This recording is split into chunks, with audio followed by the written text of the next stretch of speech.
Assalamualaikum warahmatullahi wabarakatuh. Yang kami hormati Bapak Ahmad Tahir, SHISH, LLMMA. Yang kami banggakan teman-teman kami sekalian. Di sini kami kelompok 7 akan mempresentasikan hasil diskusi kami dengan tema pidana nasional dan internasional dengan judul perbedaan dan perbandingan pidana denda Indonesia dan Singapura.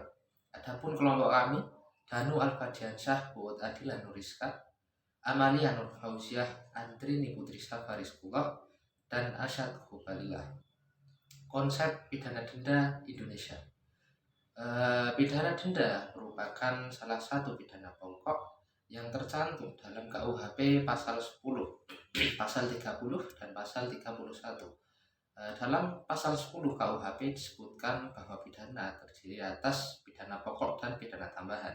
Pidana pokok terdiri atas pidana mati, pidana penjara, pidana kurungan, pidana denda, dan pidana tutupan. Adapun pidana tambahan terdiri atas pencabutan hak-hak tertentu, perampasan hak-hak tertentu, dan pengumuman putusan hakim. Dalam perkembangan zaman, pemerintah mengeluarkan peraturan Mahkamah Agung atau bisa kita sebut dengan Perma nomor 2 tahun 2012 tentang penyesuaian batasan yang ringan dan jumlah denda dalam KUHP yang hanya memuat 5 pasal. Dalam RUU KUHP, pidana denda dijadikan sebagai alternatif pidana penjara dan pidana tunggal untuk pidana ringan. Bagaimana konsep pidana denda yang ada di Singapura? Secara keseluruhan, pidana denda yang ada di Singapura itu hampir sama dengan pidana denda yang ada di Indonesia. Mengapa? Karena di Indonesia sendiri, konsep pidana dendanya itu termaktub di dalam KUHP.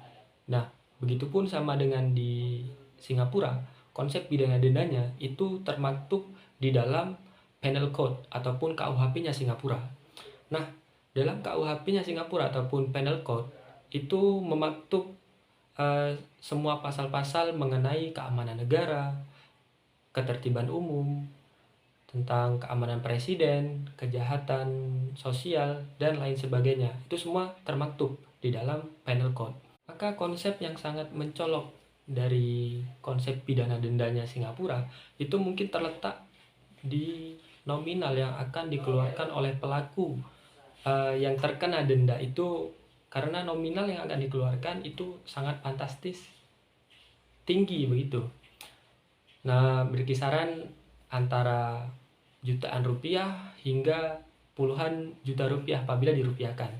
Di sini saya akan bahas sedikit mengenai implementasi pidana denda yang ada di Indonesia. Pidana denda merupakan salah satu jalur alternatif yang digunakan dalam pemidanaan.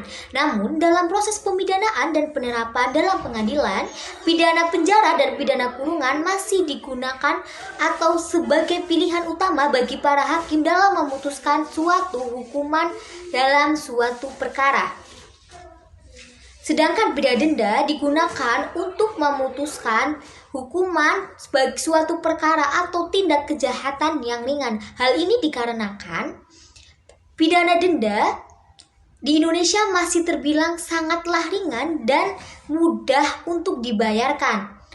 Dalam konsep rancangan RUU,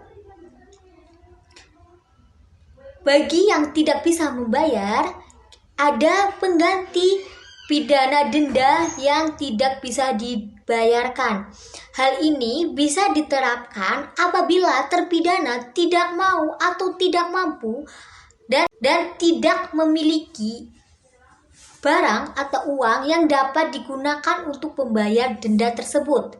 Dalam KUHP, bagi terpidana yang tidak mau atau tidak mampu membayarkan dendanya, maka barang yang dimilikinya akan disita. Dan jika tidak bisa disita, ada hukuman pengganti lainnya, hukuman kurungan pengganti, di mana minimal itu 3 bulan dan maksimal 8 bulan. Namun apabila terpidana memiliki atau melakukan tindak pidana yang sangat merugikan masyarakat, semisalnya yaitu korupsi bermili-miliaran,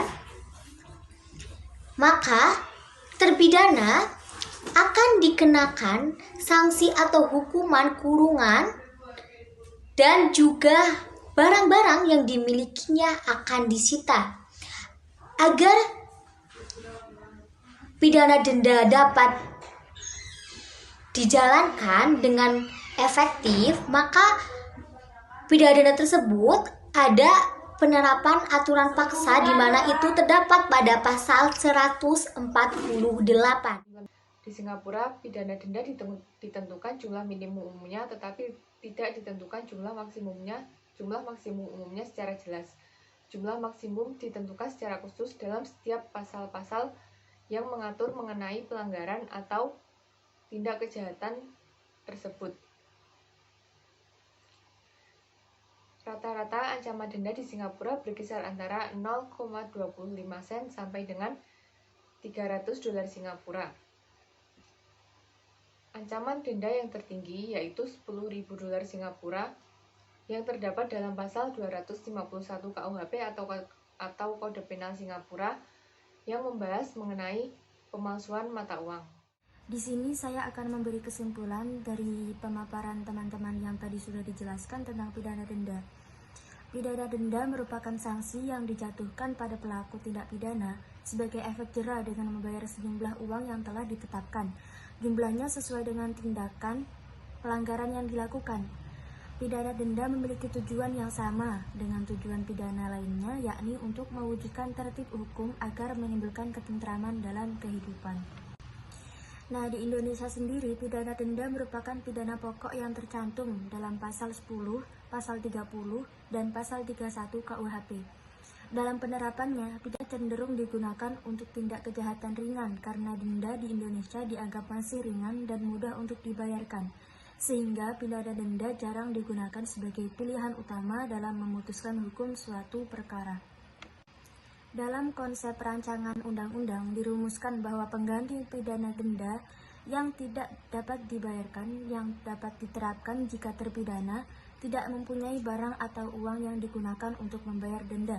Sedangkan dalam KUHP, apabila terpidana tidak mau atau tidak mampu membayar denda, maka diganti dengan menyita barang-barang yang dimilikinya atau diberi pidana kurungan pengganti selama minimal 6 bulan dan maksimal 8 bulan kurungan.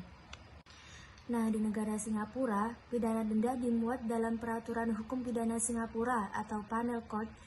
Batas minimum pidana denda di Singapura adalah sebesar 0,25 pasal 30 KUHP, sehingga setiap keputusan pengadilan dalam menjatuhkan denda tidak boleh kurang dari jumlah tersebut.